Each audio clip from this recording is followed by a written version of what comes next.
Good evening. We are now going to begin Interfaith Scholar Weekend 2023, its 25th iteration. We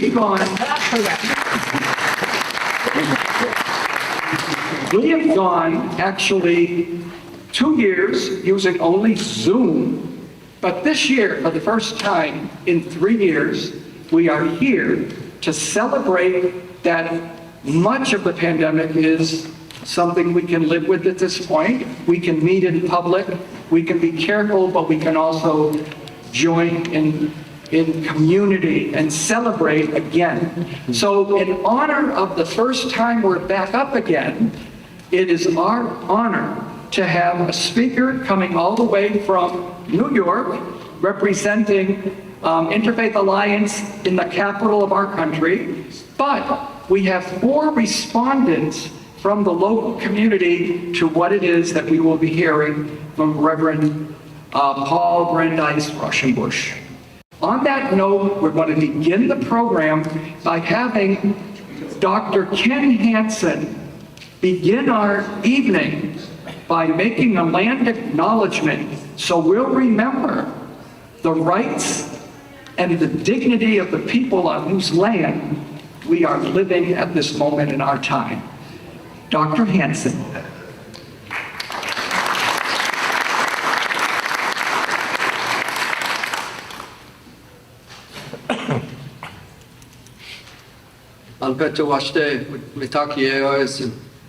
Good day, my relations. How's everybody doing? Very good. I would like to introduce myself in a native way. My name is Kenneth Hansen.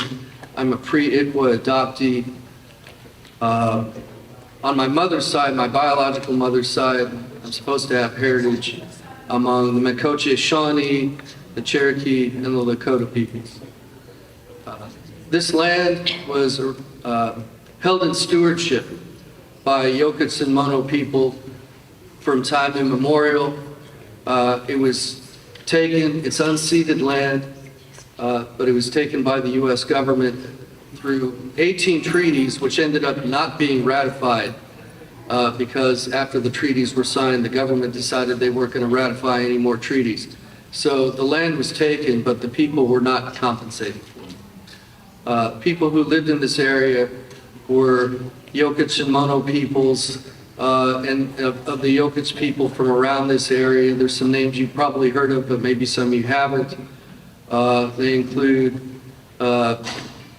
Yeshoa, Ketchie, Chichansi, Chowchilla, Choinumni, and people along those lines.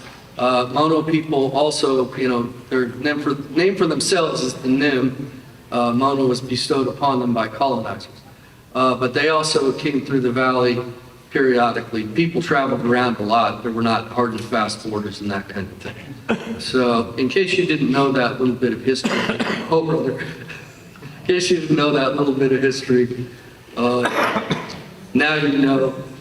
And so at some point, you know, some of this land needs to find its way back to the original stewards. With that, Homotakio, I said thank you very much.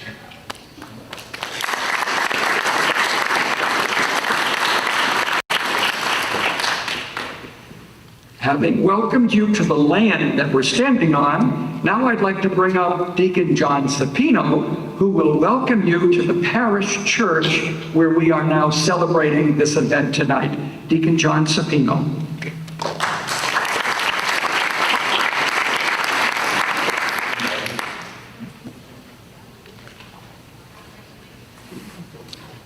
Welcome on behalf of the St. Paul Catholic Newman Center, our staff, and our faith community. We're excited that you're here. As a fellow New Yorker, I'd like to welcome Dr. I grew up in the Bronx. We've been involved with the Interfaith Scholar Weekend for many years, pretty close to 20 years, I believe. And we've also been a big part of the Interfaith Alliance.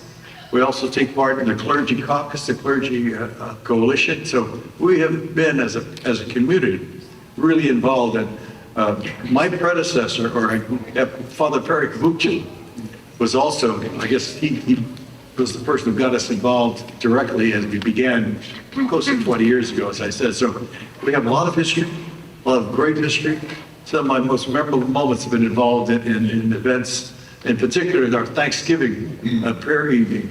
We've attended many times and also been hosting. So thank you again for being here. Excited that you're here, and I'm looking forward to tonight's presentation. Thank you.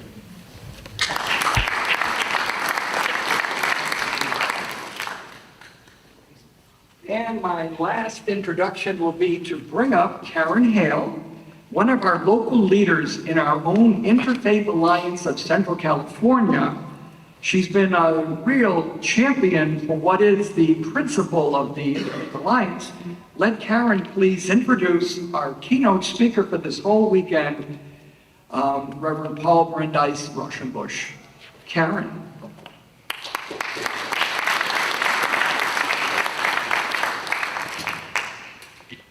Good evening, and I wanted to say that meeting Paul has been a joy, and he told me he wanted at least 10 minutes, but no. Anyway, he has been our director leader of our national alliance, Interfaith Alliance, since September, and he has great goals for what we can achieve. But I'm going to start with what we believe, because this is going to be sort of the heart of why I care. We believe that religious freedom is a foundation of American democracy. We believe that matters of personal conscience must be held sacred, but no one has the right to impose their beliefs on others. We believe that religious and political extremists are a threat to individual liberty and democracy. We believe that religious and cultural diversity are essential in building vibrant communities. And we so want to build a vibrant community here. And our national policy is we promote legislation that protects the boundaries between religion and government so that politics doesn't infringe on your faith, and matters of faith don't infringe on your freedom.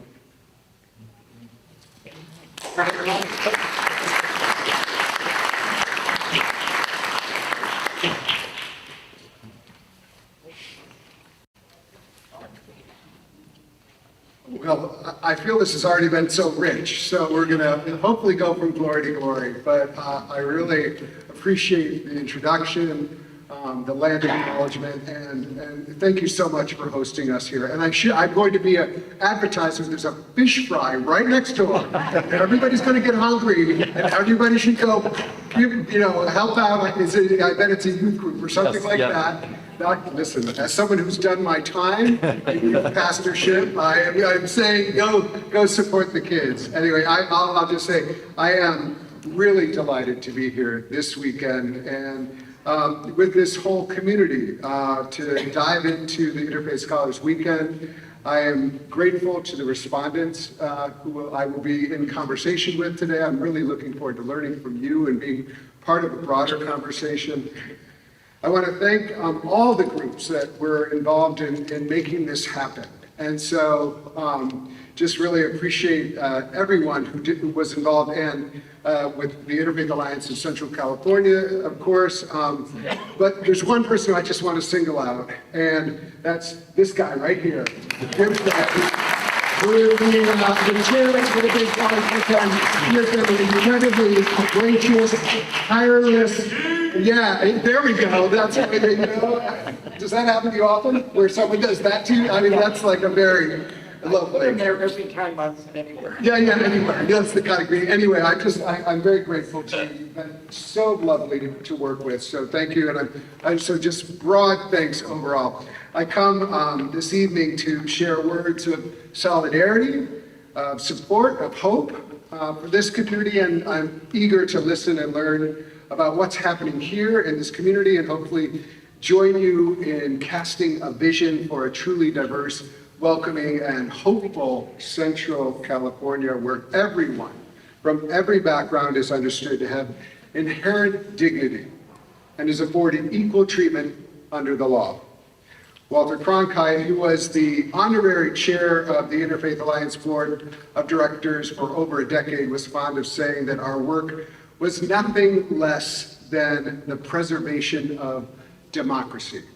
And those words resonate in 2023 as much as they ever have.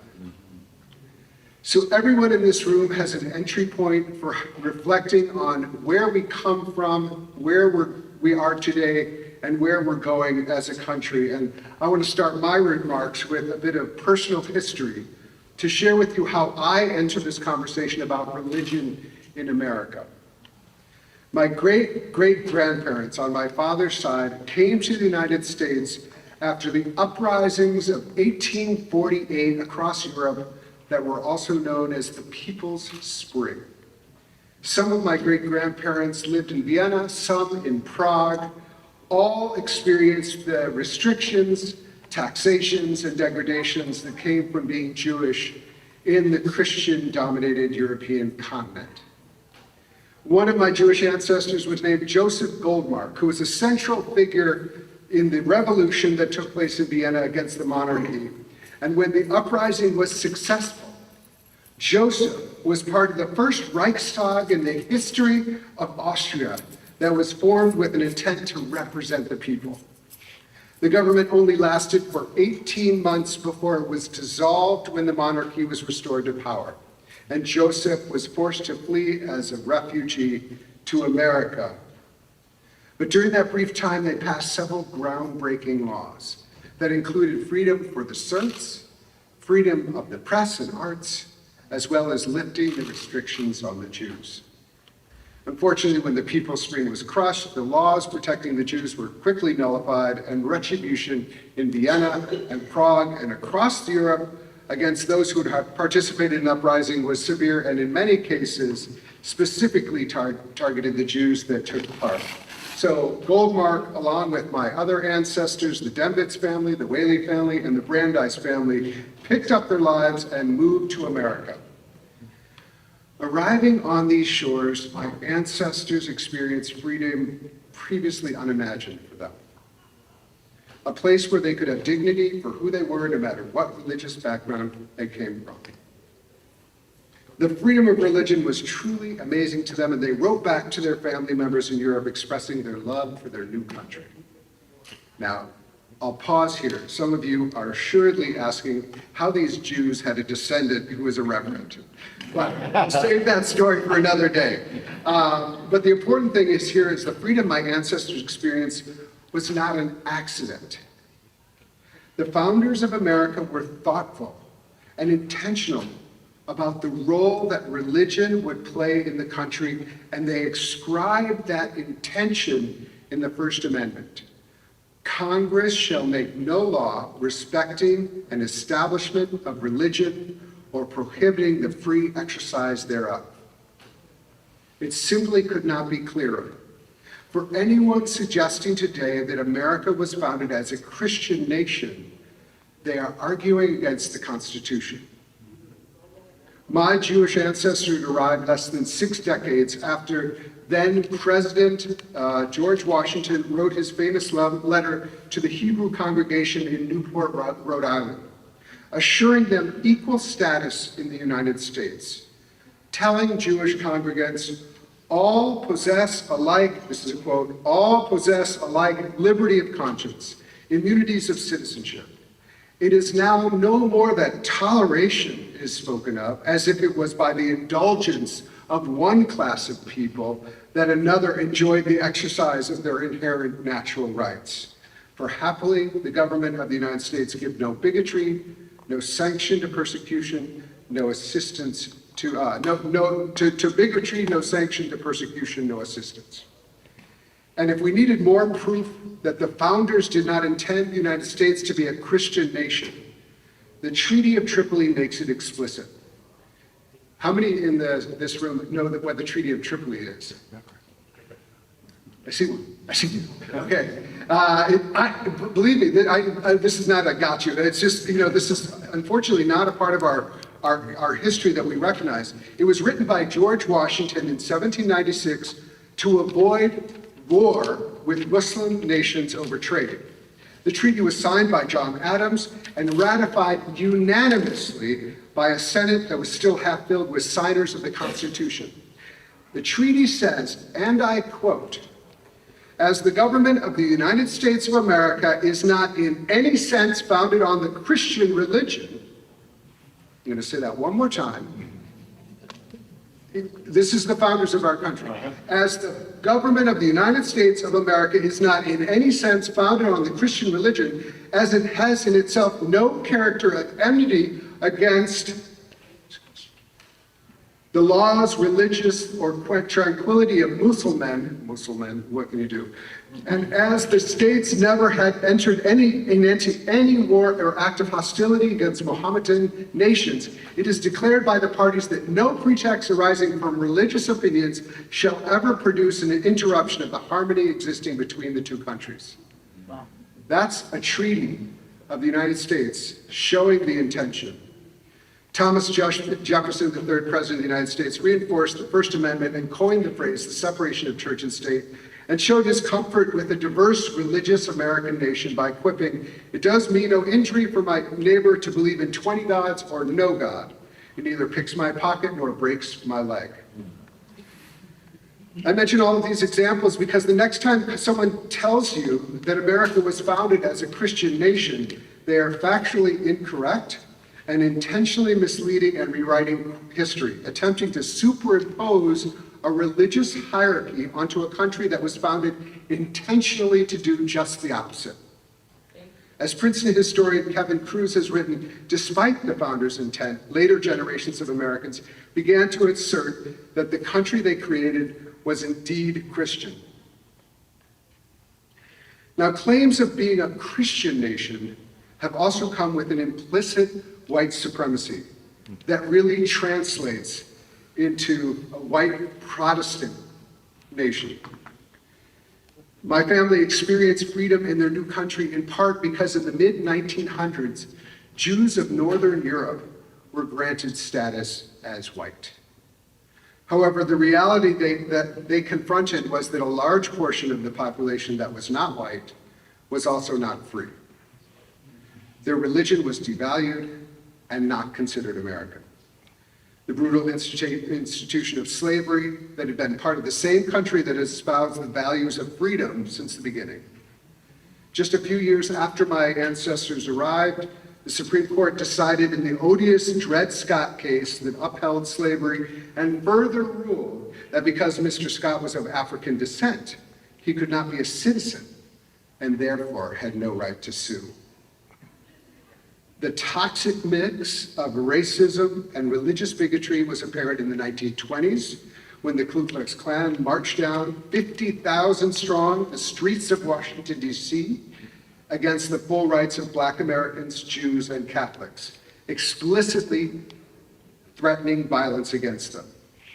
In the 1920s, laws were passed to restrict immigration through a quota system that promoted immigration from Western and Northern countries to keep out the perceived dangerous influence of the Catholic and Jews from Eastern and Southern Europe. These laws were also used to restrict Muslim and Hindu populations from the Middle East and South Asia that have been growing in the country. Again, the aim was to restrict both non-white races as well as non-Christian religions. Also in the 1920s, the so-called prerequisite cases decided by the Supreme Court denied citizenship rights to a Japanese petitioner and a South Asian petitioner on the grounds that they were not white. A few decades later, in response to the perceived threat of atheist communism, the phrases "one nation under God" and "in God we trust" were introduced into the common language of America. In 1949, and again in 1954, the National Association of Evangelicals proposed a constitutional amendment putting God and Jesus in the nation's constitution. And they were defeated by a coalition of Christian and Jewish groups specifically. The effort to put God and Jesus in the Constitution only further underscores the fact that those words are not there to begin with, intentionally left out in order to avoid exactly what more recent Christians have tried to impose. And here's another point that's obvious but needs to be made. Religion is too often used for terrible means. A powerful strand of religion was instrumental in undergirding the white supremacy and sanctioning slavery. Religion professor Harry Stout of Yale University wrote, "White Christians in the South didn't just support slavery. The Southern Church was the backbone of the Confederacy. And in its attempts to keep African Americans in bondage, Southern clergy had no doubt that slavery was not a sin." This support of white supremacy and oppression of Black Americans continued after emancipation through Jim Crow and the battle over civil rights, and it continues on today. Religious claims from the 1600s were also inherent in the doctrine of discovery, used to legitimize the abrogation of rights and the takings of land from indigenous people for the last 4 centuries.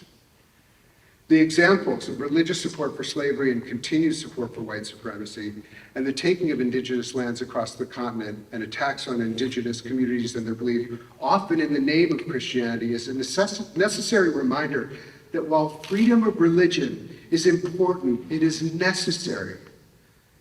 Religion itself is not de facto good. And so when we talk about freedom of religion, we have to pointedly ask, whose religion and whose freedom? The language of the First Amendment makes clear that freedom to believe as we choose is unalienable, but it is not unlimited. This freedom of conscience to believe what we want exists in a constellation of civil rights and civil liberties that ensure that every one of us can engage our democracy with equal dignity. How we engage one another is perhaps summed up in the legal truism, "Your freedom to swing your fist ends where my nose begins." Which brings us to Christian nationalism. How's that for a segue? Christian nationalism. It's the most serious threat to the principle of religious freedom that we were founded upon, and it represents an existential threat to our democracy. Christian nationalists revel in denying the history and proclaiming our country a Christian nation that they conveniently remake in their own image. They are determined to impose the imprimatur of their narrow faith tradition upon the laws of the land, using the power of courts and government. And perhaps most dangerous of all, they use the rhetoric of a Christian nation with its underpinning of white supremacy, xenophobia, patriarchy, authoritarianism, to dictate who is a true American and who will be relegated to a perennial outside status to be tolerated in just such a manner that George Washington declared should never happen. The goal of Christian nationalism is the establishment of a theocracy. As Catherine Stewart explained on my podcast, State of Belief, shameless plug, State of Belief podcast, Christian nationalism is an ideology. It is a political movement and a quest for power. Unfortunately, Christian nationalism is not relegated to the shadowless corners of our country. A poll recently released by Public Religion Research Institute and Brookings indicates that close to 30% of Americans are either adherents or sympathetic to Christian nationalism, and that among white Protestant evangelicals, that number jumps to nearly 2/3. Over 1 in 4 Americans believe the United States should declare itself a Christian nation. Not surprisingly, negative attitudes towards the rights of Black Americans, immigrants, Jews, Muslims, LGBTQ people, the role of women, are remarkably higher in the adherents and sympathizers to Christian nationalism than in the wider population. I can't go through all this. This is available online, so it's actually a really important research drop that happened 3 weeks ago.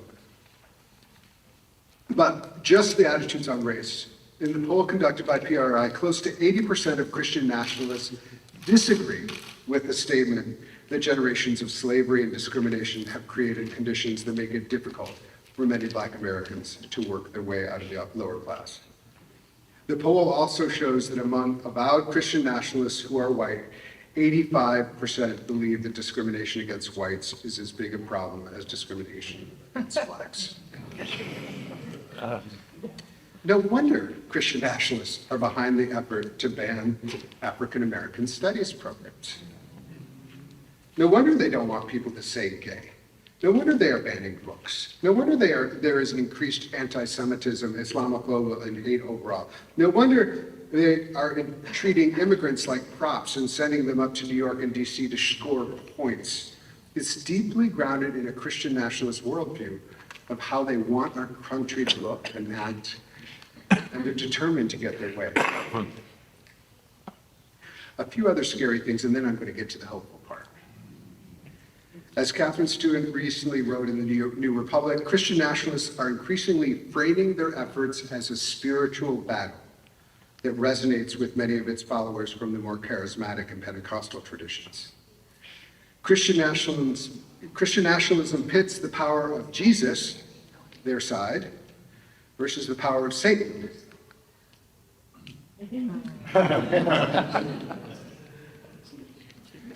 This is not only being preached in churches, mind you, more elected political figures are taking on this language. Governor Stitt of Oklahoma prayed after his re-election, "Father, we just claim Oklahoma for you. Every square inch, we claim it for you in the name of Jesus. Father, we can do nothing apart from you. We don't battle flesh and blood against principalities of darkness." What should a person think from another religious tradition or a different political view or no tradition? What is their standing when the highest official in the state is praying in such a way as to explicitly put them in a second-class status and also as spiritually opposed to the well-being of the state? Florida Governor DeSantis quoted Ephesians from the Bible when he claimed the mantle of God against all who would oppose him, saying during his campaign, "Put on the full armor of God, stand firm against the left's schemes." Now, you may or may not recognize that when you say the left, the Bible says devil, but you replace them with the left. There are so many others, but these two governors are two of the highest placed officials in the country, and they are openly calling their opponents agents of evil, which puts politics into this zero-sum realm of spiritual warfare. Okay, one last piece of bad news, and then I promise. Part of the PRI poll asked this question: because things have gotten so far off track, true American patriots may have to resort to violence in order to save our country. And Christian nationalists responded affirmatively at 7 times the rate of the rest of the population. Nearly 1 in 5 Americans assert that not only is the United States a white Christian nation, but also that they are willing to fight to preserve it. We've seen this. We saw this when the white Christian nationalists marched through Charlottesville with torches saying Jews will not replace us, or when President Trump used tear gas and violence on the protesters in Lafayette Square in order to hold up a Bible as a prop at St. John's Church, and of course, most notably on January 6, 2021, in the deadly attack in our nation's capital by insurrectionists holding crosses and waving Jesus banners as they attempted to thwart the will of the people in the election and subvert our democracy. So I hope we can recognize the wide disparity between the intentions of the founders of our country to create a nation that would be welcoming to people of every religious tradition and no religious tradition, and the claims and aims of Christian nationalism in the 21st century. Now here's the good news. As of now, Christian nationalism is very unpopular. 70% of Americans reject the calls to declare America a Christian nation. Close to 75% of Americans said they preferred a country made up of diversity of faiths, not just Christianity. 80% of Americans reject the idea that Christians should exercise dominion over all areas of American society. Christian nationalist views on race, gender, immigration, and LGBTQ people are also unpopular and as of now out of step with the American people. Demographic trends are also against Christian nationalism. The people who represent the core of Christian nationalism look a lot like me. Older, white, Protestant evangelical. I'm not Protestant evangelical, but I am Protestant. And all those categories are in decline in this country. Before the 2016 election, the head of PRI research, Robbie Jones, released the book, The End of White Christian America, which showed the decline of the Christian and white population and how America was becoming much more diverse in every way, including religiously, including the rise among the young of people who adhere to no faith tradition. So here's what's animating the Christian nationalist movement, and it's the most powerful and worst motivator. It's fear. Trump tapped into this fear with his backwards-facing MAGA motto in 2016, and just last week in CPAC, Trump warned his followers, "This is the final battle. If we don't do this, our country will be lost forever." They've made their goal clear. They're attempting to hold on to power, and as the polling shows, they're willing to do just about anything to achieve it. And it's up to us to make sure that they're not going to be successful. And we're going to win. We are. I recently had the chance to interview Rabbi Sandra Lawson, who's a Black, queer, Jewish woman rabbi. And I asked her, what gives you hope in the face of your life lived at the intersection of so many identities under attack right now? She said, Paul, we've already won. I see the progress. I see we are no longer the same country my grandparents lived in. At the same time, bad actors keep trying to bring all that back. But I see progress is made, and we have so much further to go, but we're going to win.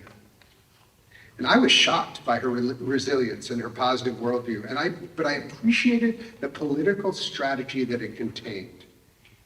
We're going to stand up to Christian nationalism by naming it, by saying it's not what we want our country to be, and we're also going to win by casting a much more beautiful vision for this country, for our communities, for our city, for our nation, that invites everyone to participate with equal dignity for the people of faith and no faith to live their life freely. Together, we will celebrate an inclusive understanding of religious freedom and demand that our religious and moral and ethical commitments around racial equity, marriage equality, freedom of women, and public schools deserve equal treatment to those who claim the mantle of religion, but mean it to benefit the very few. We will support the right to say, yes, anyone can believe anything they want, but that doesn't mean they can do anything they want. The right to swing their fist or their faith ends where our noses and our precious lives begin. InterFaith Alliance was formed almost 30 years ago specifically to counteract the outsized influence of the so-called moral majority who claimed that they represented the religious perspective and attempted to tell everyone that represented the religious view of the country. Since then, we have worked with people of over 75 different faith traditions, as well as secular and humanist groups, to offer an alternative vision of how an inclusive religious freedom can benefit a diverse democracy. A recent example was in the fight for marriage equality in Washington, where InterFaith Alliance helped to build a large coalition of religious groups that proclaimed marriage equality was part of our faith commitments and that we all deserve the right to love whom we choose.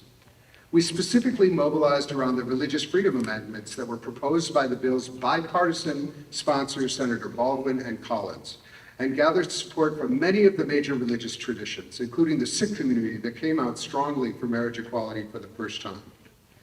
Dick Durbin responded to claims from the far right that said that the marriage equality was anti-religious freedom by recognizing our letter as proof of the wide coalition that actually was very wide, that more closely represented the will of the American people, which poll after poll of religious Americans have supported marriage equality.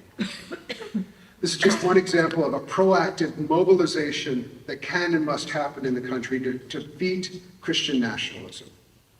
Part of the reason the Respect for Marriage Act was so important as a piece of legislation, it was clear that the Supreme Court could not be relied upon to protect a diverse democracy. We have to show up at school boards, at the voting booth, in our civic and religious spaces, and insist that America is for all of us, not just for some. We have to widen the circle of people who count in America, not restrict it. We cannot let anyone flatten the moral arc of this universe. Now, I am a religious person. I am a pastor. And I reject Christian nationalism because it corrupts my Christian faith and preaches a false gospel of bigotry and domination. I'm an American who loves my country and is grateful to this country for the safe haven it offered my family 175 years ago. And I love my country enough to want us to recognize our past, repair all that has been harmed, and commit to a future of America being a place of freedom for all people. I want to show up to defeat Christian nationalism by showing a wide inclusion and actually being a force of love, even for those Christian nationalists who may fear me or even hate me.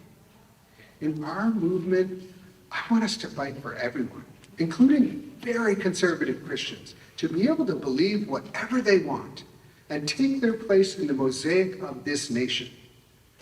It is part of the definition of a democracy that we will live our lives alongside people with whom we will disagree. My deepest prayer is that we can invite people who think that Christian nationalism is the way they have to live out their Christian faith to join us in a wider circle of people of faith and no faith who truly want to live side by side with one another in mutual respect and understanding.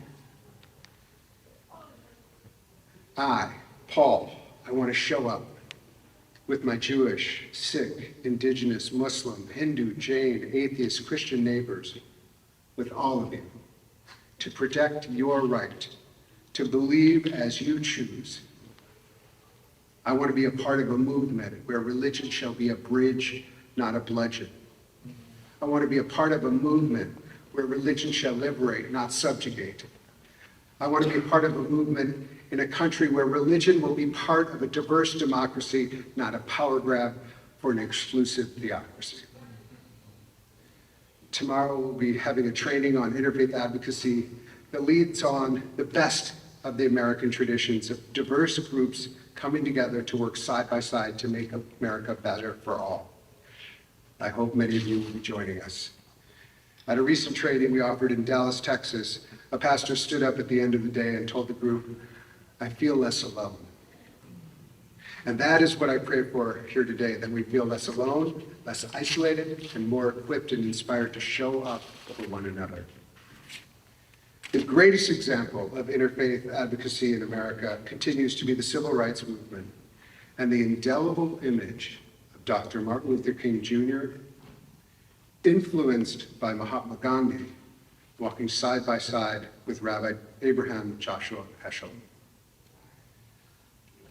It brings me back to my great-grandfather in Vienna, who wanted freedom for himself and the wider Jewish community and was prepared to fight for it on the floor of the Reichstag. But when the time came for the discussion, it was his friend, a Catholic priest named Father Fuster, who stood up in 1849 and told the assembly why the Jewish struggle was his struggle. And he said, and I quote, "If we free the Jews, we free ourselves from the sway of Christian barbarism and of tyrannical Christian bigotry." So it was Christians who stood up for the Jews in Austria.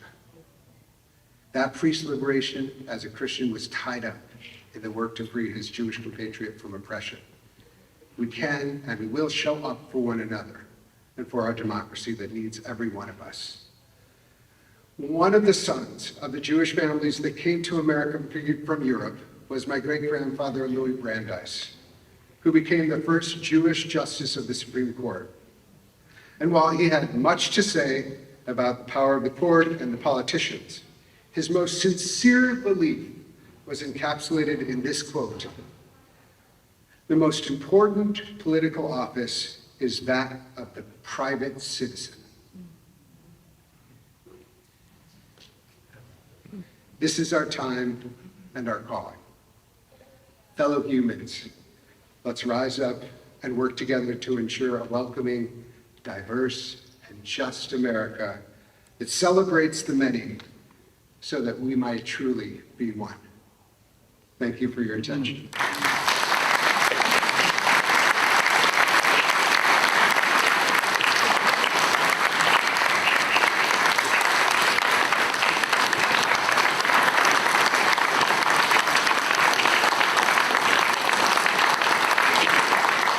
Thank you Very much looking forward to hearing what my colleagues have to say and learning more.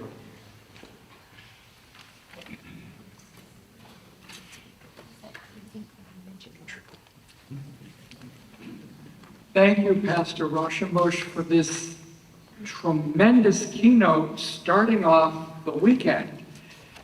When our committee worked up its plan for what would be the 3 days, we did propose certain things, and Paul responded very positively that he would have certain presentations, but there'd be moments when there would be a real effort of dipping into the community that we already have here with very strong leadership from all these diverse groups that Paul was mentioning.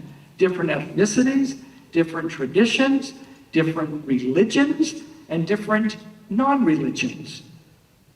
So what we decided tonight is to bring up 4 different scholars who will offer from what they know the topic was going to be, and then listening to Paul tonight, speaking from their own base, what that message means to them and to their community, to the people they most are feeling are on the downside of what it is that Paul was speaking about.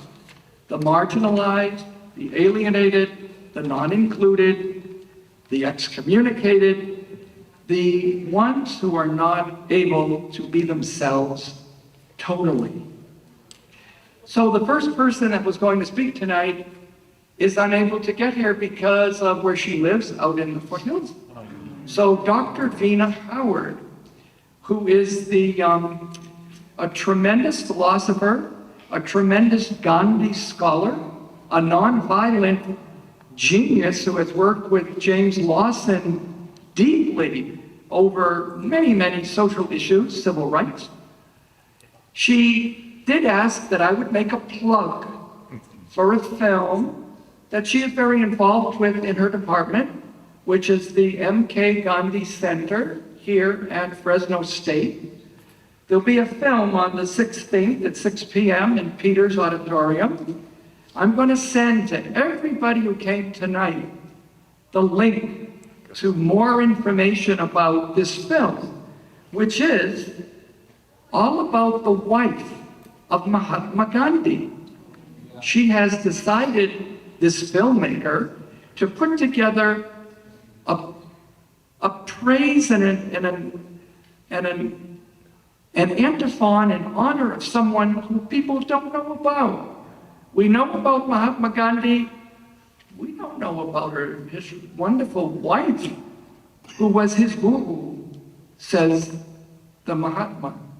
So we'll send you the information about this wonderful film, the 16th, right on campus, Peters Auditorium, 6 p.m.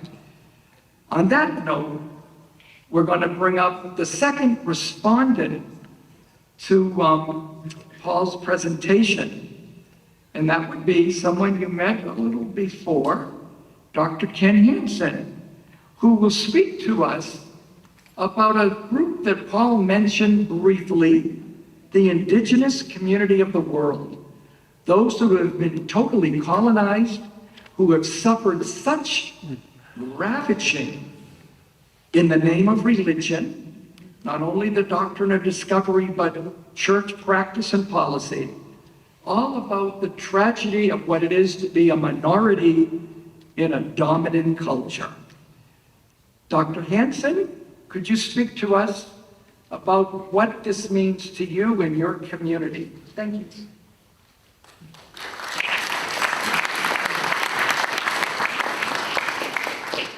Thank you, Jim.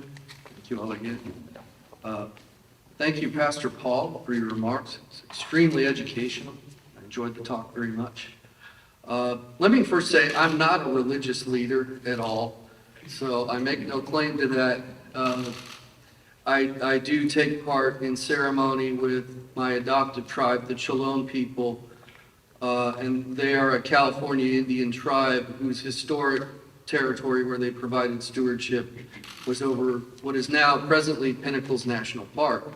They were relocated from there into the mission systems, Mission Soledad specifically. After the fall of the mission systems, they were cut loose. At one time, people had some land around Cayucas and where Hearst Castle is, and of course, during the gold rush days, they were swindled out of it.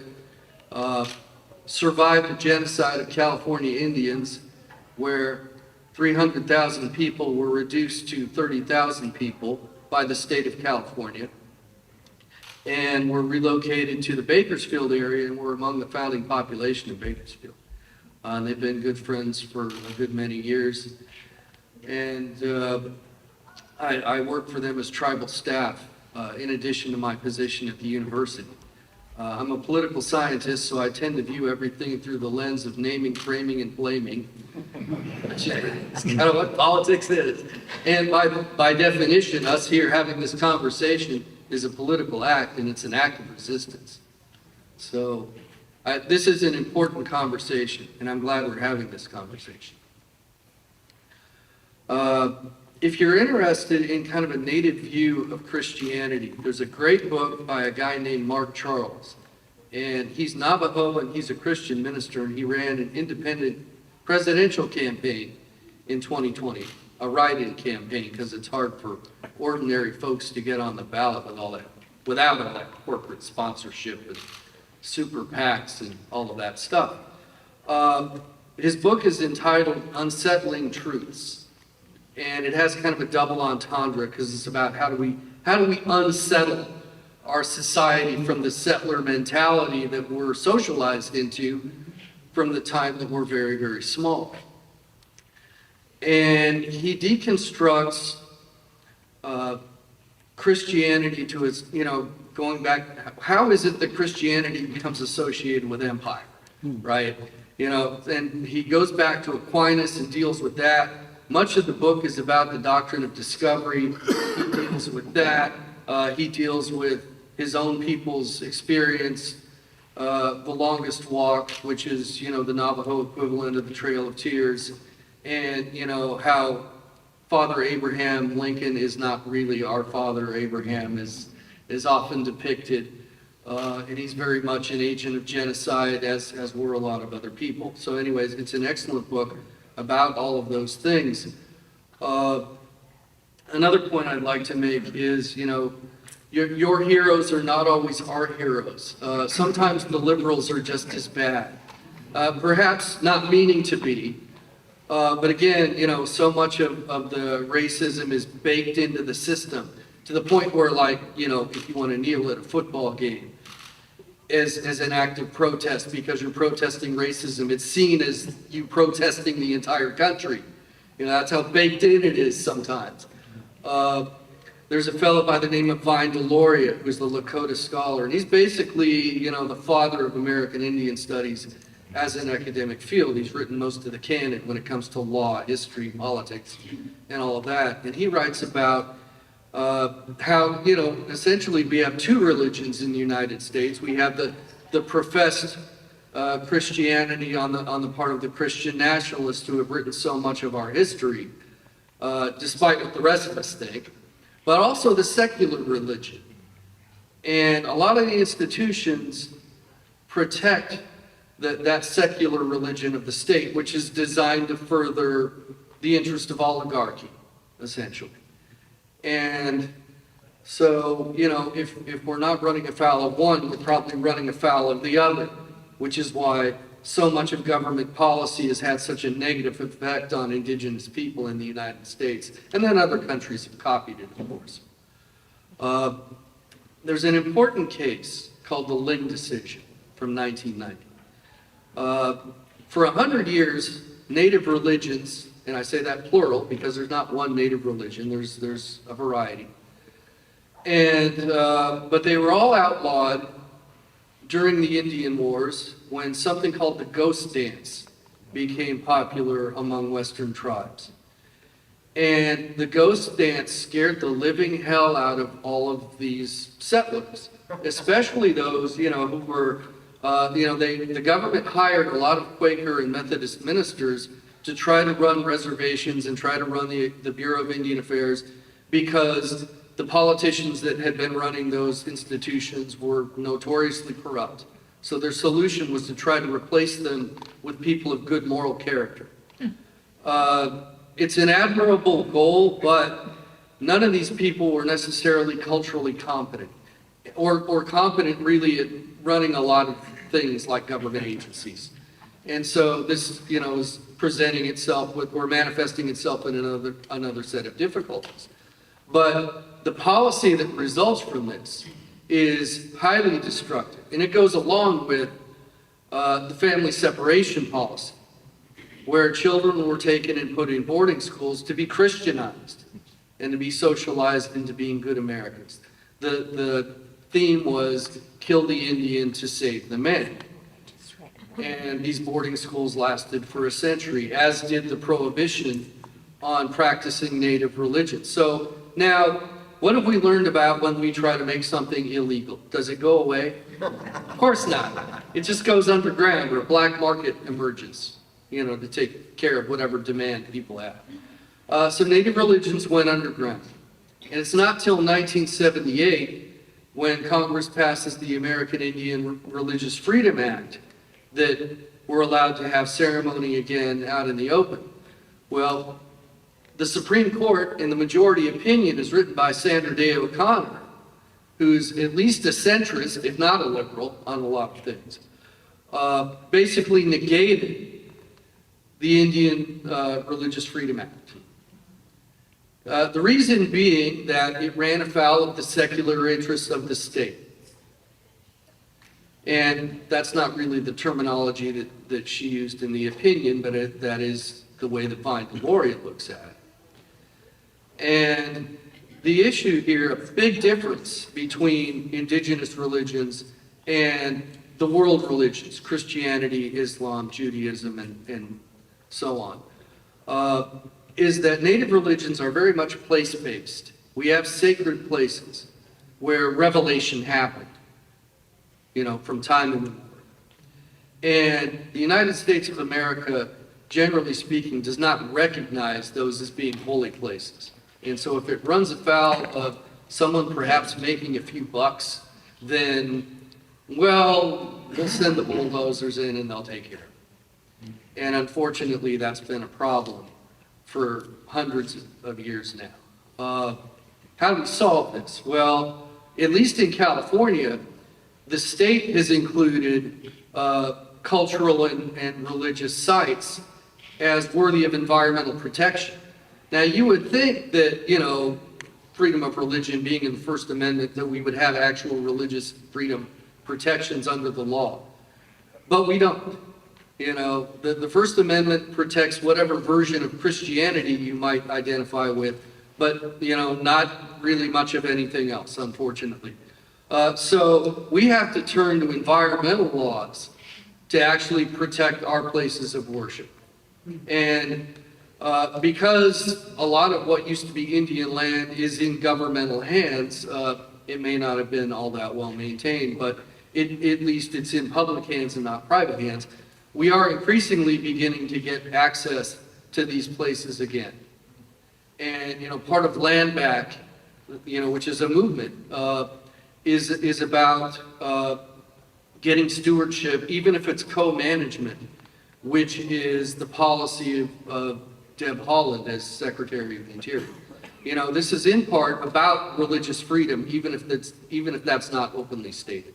Land Back is about getting back not just territory, but our rights. Our freedom to have our spiritual connections to those sacred places that we've had from time immemorial. I do want to, again, I don't want to run over too much, but I do want to thank the the clergy and the congregation here at St. John Newman for hosting us and for everyone who came and attended and listened tonight. Thank you all very much.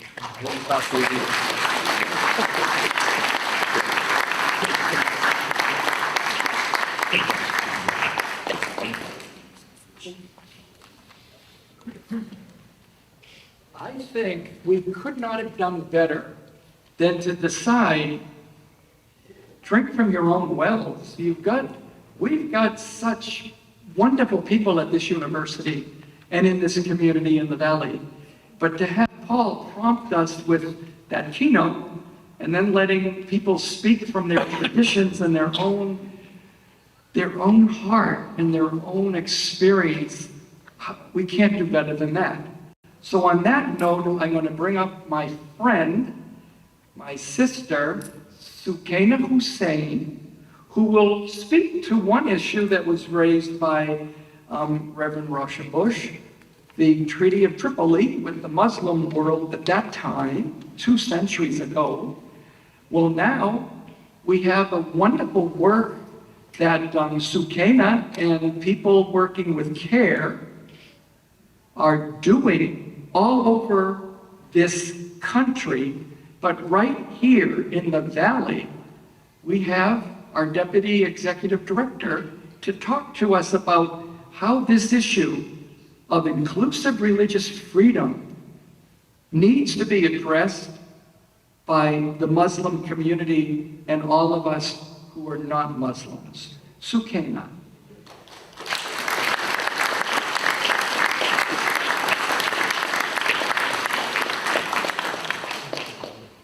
Can we do that? This is me with you. That was the microphone, okay? Let's see. It's gonna go all the way down. Everything. All right. Just roll mine up here. All right. Assalamu alaikum, everybody. So I'd also like to start off by sharing my appreciation for the InterFaith Scholar Weekend, for Jim Grant and all of the hard work that they put in every year to make sure that we get to come together and have these important conversations. I want to thank you, Reverend Paul, for your inspiring words. I really appreciated that you brought us a call to action, a call to solidarity, a call to holding people to account, and that we can't sit silent and we can't sit still, and that's what we're about in this work, so I really appreciate that as well. I hope I'll hit all the points that Jen has invited me to up here in a little bit of a different way. So I want to really respond to, I appreciated everything Reverend Paul brought up, but he mentioned a couple examples of the way that racist elected officials, that our government with a Christian nationalist agenda or white supremacist agenda responds to plurality or what they see as threats. They respond with laws, they respond with limiting immigration, they respond by putting up walls, putting kids in cages, they respond by hateful media, and we see that over and over again. Not just in the 1900s, but even recently today, we talk about limiting immigration. We can look at the Muslim ban and the way that it affects Muslims in particular. I'd like to talk a little bit about how Islam has embraced religious inclusivity, how Islam has put an emphasis on religious freedom and response to plurality, not through limits and barriers, but to welcoming. And I'm going to go through that a couple ways. I'm going to share a couple examples from the Holy Quran, our religious text. I'm going to share a couple examples from the life of Prophet Muhammad, peace be upon him and his family. And then, of course, I'm going to be excited to talk about the work of CARE and how we are really working to protect the religious freedoms that were granted in this country. So I know many of you are familiar with the Quran and different maybe verses in our text and the spirit and beliefs behind it, but I'll share a couple specific verses that really stood out to me when we talk about religious freedom. So one of the verses I want to highlight is chapter 2, verse 256. God tells us, because the Quran is the word of God, he literally says, La ikraha fid din. That means there is no compulsion in religion. And so God is literally telling us, you cannot force someone to believe something. You cannot force someone to have a change in their heart. You cannot force faith upon someone. So when we talk about there is no compulsion in religion, you hear that from Muslims a lot. We're talking about what God told us. That might not be what you see in some Muslim governments, and it might not be what you see from some oppressive rulers, but it is what our faith teaches and what God teaches. And again, as you heard from Reverend Paul, we know that for power, for money, for rule, people manipulate religion and use it as a weapon. And so I want you all to remember that God is actually telling you there is no compulsion in religion. Another example, God tells us that there is diversity of faith on purpose. It's very intentional. Chapter 16, verse 93, God says, He could have easily made you one community of believers, but He actually didn't, right? He intentionally made us different faiths, different beliefs, and that's part of our test here as people who are working to serve God. Another quote we like to share a lot that really emphasizes this notion of inclusivity and freedom is chapter 49, verse 13. God says, "O humanity, indeed we created you from a male and a female, and made you into peoples and tribes so you may get to know one another. Surely the most noble of you in the sight of Allah is the most righteous among you, and Allah is all-knowing and all-aware." And we talk about this verse a lot when it comes to ethnic diversity, racial diversity, different languages and things like that, but I think faith is a part of your identity too. So knowing each other, knowing each other's faith is a part of building that community. Even in the Quran, when we see God talk about different groups of people, He doesn't just say, oh, those non-Muslims or those people. He calls them by the words they choose for themselves. So He says the Christians, He says the Jews or the Sabians or the communities that the Prophet interacted with. He uses the word for people that they chose for themselves, which to me is a sign of respect and a sign of inclusivity as well. And one of the beliefs as a part of our faith, I'm a Muslim because I believe it is the one true path. I believe as a Muslim that Islam is my path to serving God and achieving success in this life. But as a Muslim, I cannot say that automatically saying La ilaha illallah, that there is no God but Allah, is an automatic ticket to heaven. That's definitely not the case. And I would never say that all non-Muslims will never reach heaven or go to hell, because that's not the case in our faith too. When you're believing in Allah, you're actually acting out the actions of what it means to submit to Him, what it means to live by the Quran, what it means to live according to the teachings of the Prophet. And so being a Muslim does not guarantee you heaven, and being a non-Muslim does not mean you're going to hell. And to me, that's religious inclusivity, that there isn't just one kind of stamp that's going to be successful. We all have to work for it. And as God says, it's those who are most righteous among us that's going to achieve that pleasure of Allah. A couple more examples, and I'll try to keep to time because I'm getting late, are from the life of Prophet Muhammad, peace be upon him, and his family. There's really a great story, and you may have heard it a couple different times, but there was a time when the Prophet was with his companions. They were gathered somewhere, and they see a procession go by of a person for a funeral procession of a Jewish person that went by, and the Prophet stopped what he was doing to stand up and acknowledge and pay respects to the deceased person who was going by. And one of his companions turned to him and said, "What are you doing? Don't you know that's a Jewish person? Like, why are you getting up to pay respect to him?" And the Prophet turned back to him and he specifically said, "But isn't he a human?" And so that brings me to the saying of Imam Ali, who was the cousin of the Prophet and the successor of the Prophet in the Shia Muslim faith, where he tells us that all men or women are of two. They're either your brother in faith or they're your equal in humanity. And so whether or not they identify as a Muslim or a person of Abrahamic faith or not, they still deserve that respect, the dignity, and that inclusivity and freedom.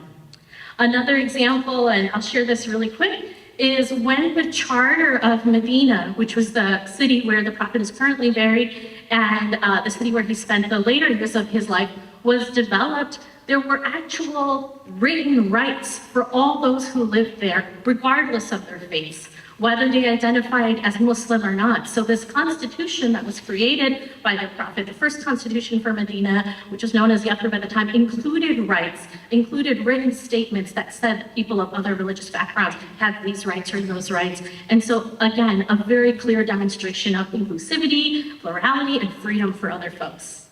And I'll maybe use another minute or two, if that's okay, Jim, to talk about what religious freedom and protecting those rights look like for us today. So as Jim mentioned, I have been with CARE, which is a nonprofit organization, for several years, and we have a couple of our staff folks here tonight. CARE is the Council on American Islamic Relations, CAIR. We are the largest Muslim civil rights and advocacy organization in the country. In addition to doing work like providing immigration services, doing youth leadership programming, civic engagement for the Muslim community, a core part of our work is protecting civil liberties. So in 2022, we had 150 cases, over 150 cases that were reported to us for a violation of folks' rights and liberties throughout the Sacramento and Central Valley region. This can be anything from a woman whose hijab, her head covering, was pulled off for a mugshot when she was arrested for a traffic stop. It includes folks who are not given ability or opportunity to pray or break their fast during the month of Ramadan. It includes violations of rights of people who are incarcerated and not giving them food that they're allowed to eat according to Islamic teachings, or making accommodations for them when they're fasting, things like that. So we see these cases all the time, all year round, and our work is literally to protect the religious liberties and rights that folks have. Not only are we doing that on a case-by-case basis through lawyers that are working against the sheriff's office or workplaces or schools and really holding people to account to these liberties and rights that are granted to them, but we're also working against systems. So Reverend Paul mentioned there's bad actors that are holding us back. I'd say it's bad actors and systems and infrastructure and institutions and millions of dollars of funding that is going into upholding white supremacy and keeping people down. And so we're actually working to pass policies that will undo things like the Muslim ban. We have a couple of bills, and I won't go into all of them this year, that CARE is actually leading: SB 309, SB 461, AB 1503, that our one SB 309 is actually going to provide accommodation for people in the California Department of Corrections and Rehabilitation, ability to have facial hair and head covering according to their religious practices, because that was taken away from them earlier this year, and a couple of other bills that are going to allow folks to take a day off of work for their religious needs, for school holidays for children. One day we're asking for to apply towards their religious beliefs and needs. And so it's things like this that hopefully will address the systems that are under play, in addition to the one-on-one acts of violations of religious freedom. Thank you.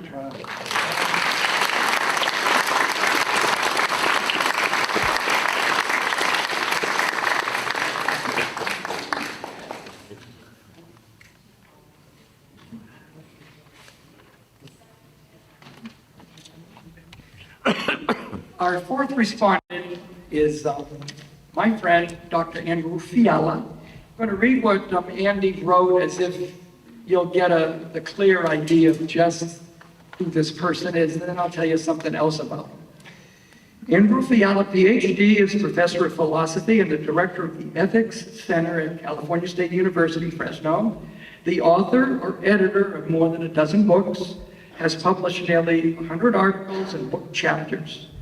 One relevant recent title is Seeking Common Ground, a Theist-Atheist Dialogue, with co-author Peter Admirand, 2021, featuring a foreword by Rabbi Jack Moline, the former president of the InterFaith Alliance, which Paul is the, you might say, incumbent or present current one.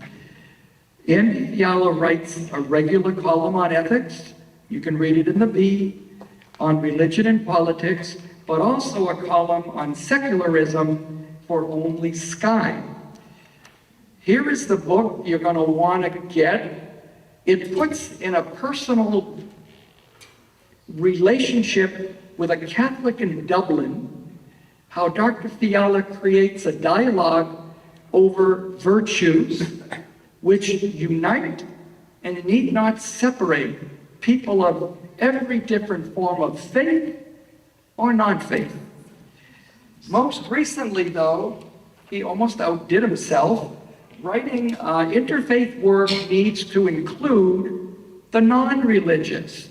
It's not enough that we have tremendous dialogue among believers like some of us, but there is a giant lot of people, 20% maybe at least, who do not affiliate, but they have tremendous contributions to make to dialogue over the issues that Paul raised tonight. Andy, your turn. Dr. Andy Fidella.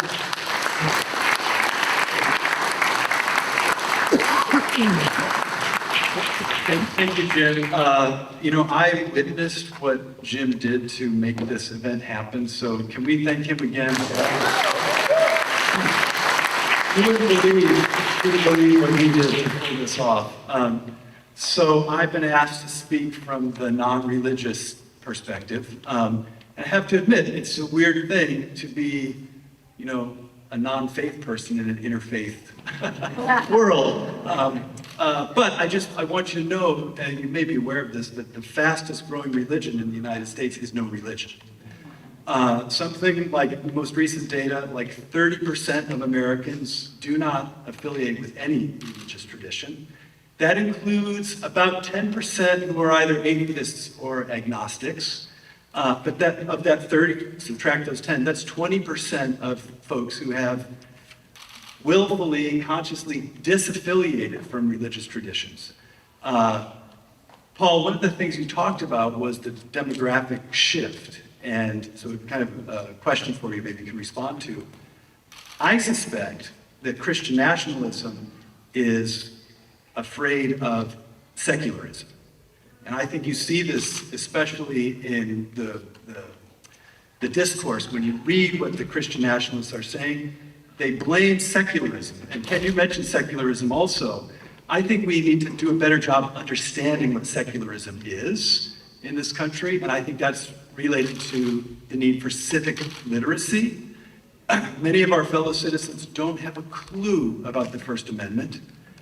There's survey data on this. I've been giving lots of talks on this. People, the survey says, well, what's in the First Amendment? People say, well, is that the one about the right to bear arms? And you'd think a lot of people would know that one, because we talk a lot about the Second Amendment. We just don't understand our own system of government. It's essential, however, for what it is to be Americans, that we are free to practice our own faith or non-faith in our own way, and the government is not to intrude on that practice through the establishment of religion. We need better, I think, civic literacy as part of this project. I'm going to say a couple words about virtues because I'm an ethics professor, so thank you for plugging my book. Let me say, this was not an easy book to write. So a person who I did not know reached out to me out of the blue, a Catholic theologian, and he just wanted to talk to an atheist. Most atheists did not respond to his email. I was the only one. And it felt a little strange, I would say. So we had 2 years of conversations, and what we discovered is, Sukena, we're all human. That your lovely, phrase about respecting our common humanity. We love our children. We love music and art. We love our countries. There's so much we share in common, and it's very easy to be divided, especially the way the political rhetoric unfolds in our nation, this polarized world we live in. It's unfortunate. One of the things that we discovered in the book, or we talked about, is a set of common virtues that bring people together. So there were H's and C's we came up with. You got to come up with something memorable. But the H's included, let me make sure I get this right, hospitality, humility, and honesty. Let me say a word about each. Hospitality, that is the spirit of welcoming someone and caring enough about them as a human being to ask what they need and how we can support them. We talk about toleration, and the First Amendment gives us the space of toleration, but toleration is insufficient for human beings, right? It's cold toleration. Hospitality is warm. Humility, the other H virtues, humility is being willing to admit that you don't know everything. Being willing to say that you're wrong about things. Being willing to shut up and listen rather than speaking and yelling. And we're not good at that in our world. Honesty, being able and willing to say what you really believe, despite the pushback. And actually part of the issue for the non-religious is, I think a lot of non-religious folks are kind of embarrassed of it. Because there's so much religiosity in our world, there's no space for us to say what we believe. And so, Jim, you referenced this thing I said, long story, but anyway, I said, atheists need to show up to these things. And we don't often. We're not honest in public. So then there were 3 C's. Let me share with you the C's: courage, curiosity, and compassion. So courage is related to that willingness to be honest and being willing to put yourself in weird and strange situations, which I know folks in the interfaith community are good at. You know, when you go and visit a place of worship, it's kind of intimidating. We need to have the courage to feel out of place and uncomfortable, I think. Curiosity, connected to hospitality in a sense, but trying to find out what other people believe. And often we don't ask, we just assume, you know? That's imposing rather than receiving. So curiosity. And then, of course, compassion, obviously important in this world related to the work you're doing. You know, we're so quick to judge and leave people alone in their suffering, when in fact, we're all in it together and we all need help. So the spirit of compassion there, very important. If I can end with a couple questions for you, prompted by your talk. So, one of the things I'm very concerned about is the violence component. You mentioned the Christian nationalists also say, and yes, violence might be needed. I think with Dr. Kapoor sitting right next to you, we need more and better teaching about nonviolence. And I'm wondering, where's that happening? I'm actually worried that our world does not teach anything about nonviolence. Our films, our celebration of war, our entire culture is oriented towards militarism and war. Where are we learning those lessons of nonviolence? I'd like to hear more. Another problem, question, worry. We don't know the right words to talk about this challenge of Christian nationalism.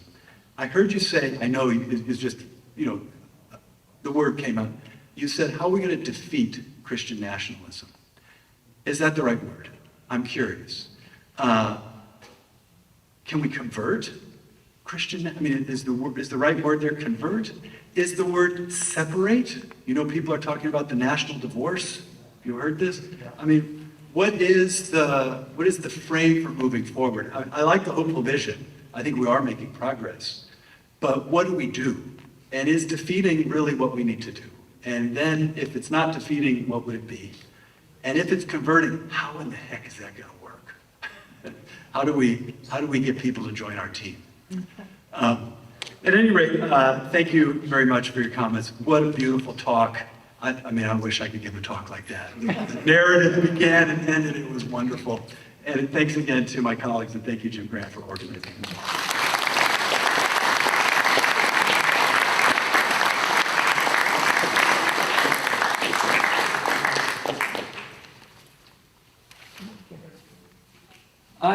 There's no words to thank everyone who has contributed to this initial evening. It's only the kickoff.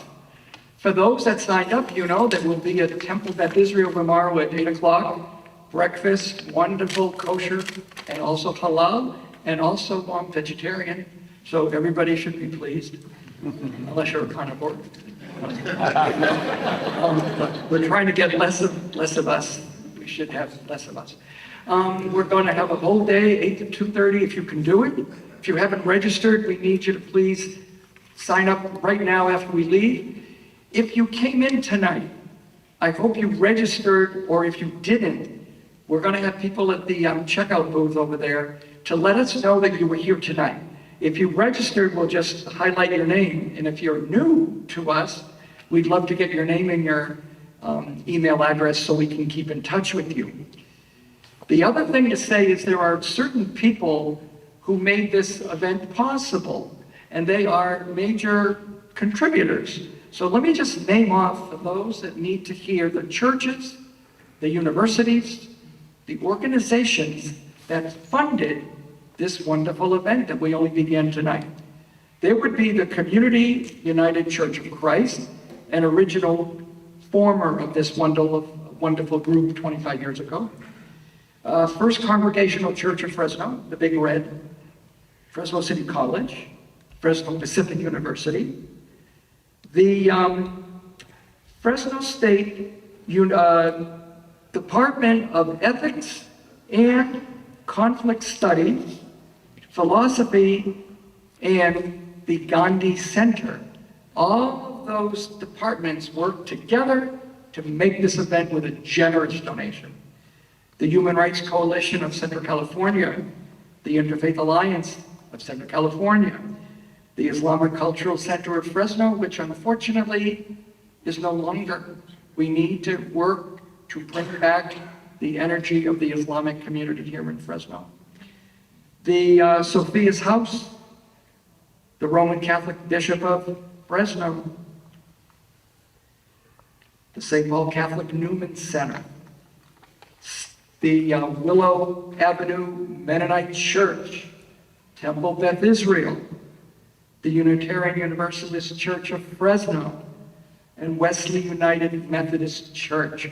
When you hear those names, you get an idea of the breadth of interfaith here in the Valley. Other communities will be represented tomorrow, but they might not have sent in a major donation like these big boys did. Big ladies. The ones who had maybe more to give gave a lot.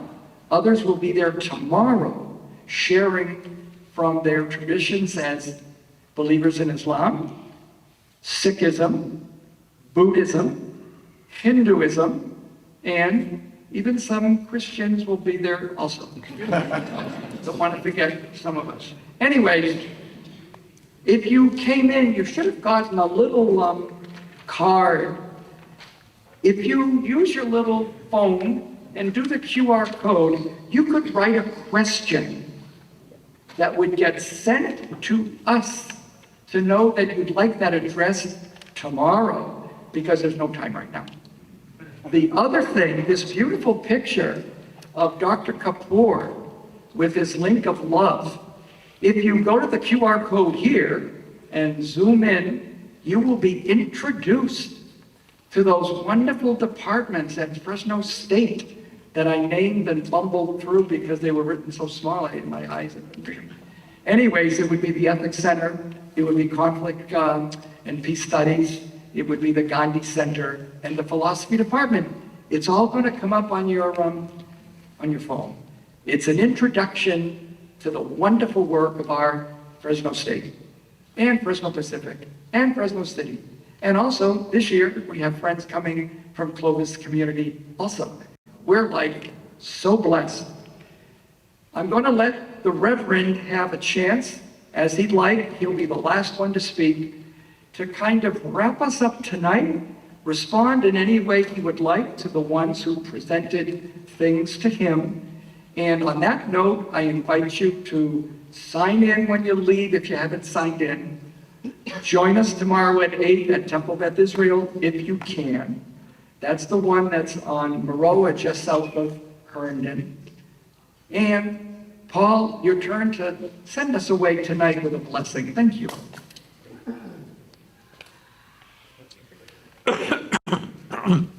Well, I feel we have been very blessed already, and I am not going to take up much more of your time. I do want to thank each of you very much for those thoughtful contributions. I feel like the opportunity is to learn from one another. And, you know, I just especially you, my friend, who's is a Ken. I'm sorry, I don't have my name right, Ken. You know, I think just helping us like get literally the landscape, the sacred landscape where we are, is it just opens the mind, and it helps us realize, oh, okay, there's all sorts of ways to to go at this issue, and how can the more I learn help me incorporate the broader views into my work? And literally, as you were speaking, I was like, we need to do more. InterFaith Alliance National needs to do more. And I was like, how do we do more? And I was like, okay, we're going to come up with it. And I was like, no, just listen. We'll figure that out. But like the opportunity here is to learn, to do more for one another. And hearing stories like that is just so important. So I want to thank you for that, all your stories and your information. Every time, I know you don't feel like you were preaching at me, but you were preaching to me. Because every time I hear all those stories from the Prophet Muhammad, from the tradition, I'm like, yeah, oh my God, thank God for those stories. They give me language. They give me strength. As a Christian, those stories, I say, wow. And it's such like, you're like basically creating a corridor, creating a broad, a beautiful entrance, and say, hey, come, learn. And isn't that a wonderful part of our work together, that we can learn from one another, that we can grow? And this is the wonderful part of interfaith work, is that we have systems that we need to be working on, and we have other things, but we can all expand our own spirits and our own knowledge and our own moral understanding and expand, the strength of our moral code by learning from one another. I appreciate that. I do want to say, I couldn't agree more about systems. One of the things that I think was interesting about that story, I was quoting Rabbi Lawson when I was saying that. And one of the things that I thought was so interesting about her that I think we can forget, especially in moments like this when it feels so raw and so under threat, is if we can figure out where can we identify progress and understand what it meant to get there, and understand who sacrificed to get us there, and how much we have to learn from them. And so I didn't have time to, you can hear the whole interview on State of Belief. But she was saying, like, my grandparents underwent such deprivation with Jim Crow. And here I am, a queer woman who can marry her partner. And so she is acknowledging that something has changed for her family. And she's not saying it's all there, because every day she experiences that it's not there. But I do want us to recognize no progress is irreparable.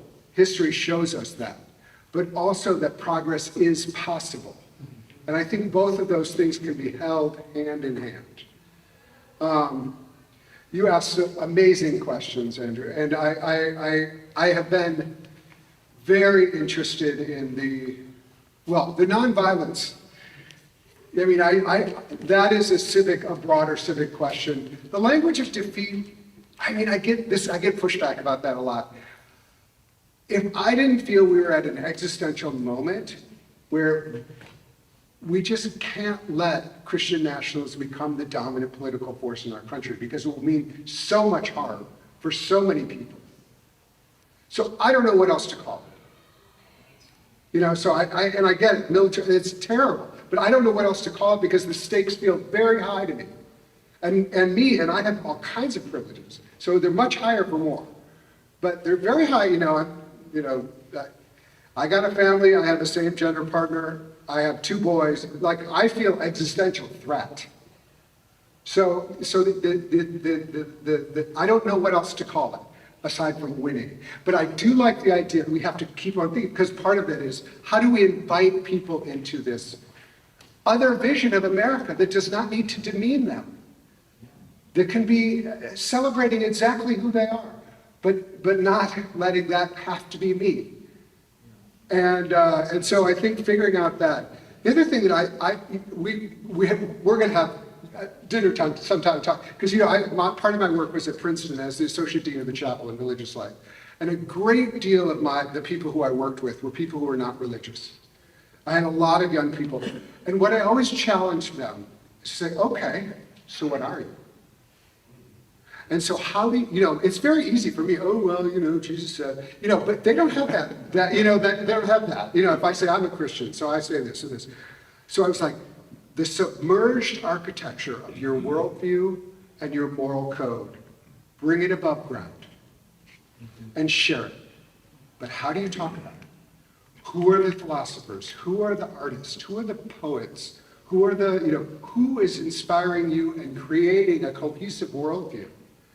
And bring it into these rooms and say, the secular voice, there's not going to be a secular voice, but there will be an opportunity for a secular perspective in any room. But also bring something to share. And the more that we can help young people or old people, anybody who identifies as secular, to be able to say, these are the things I hold sacred. They won't use that word. These are the things that I feel are core values for me.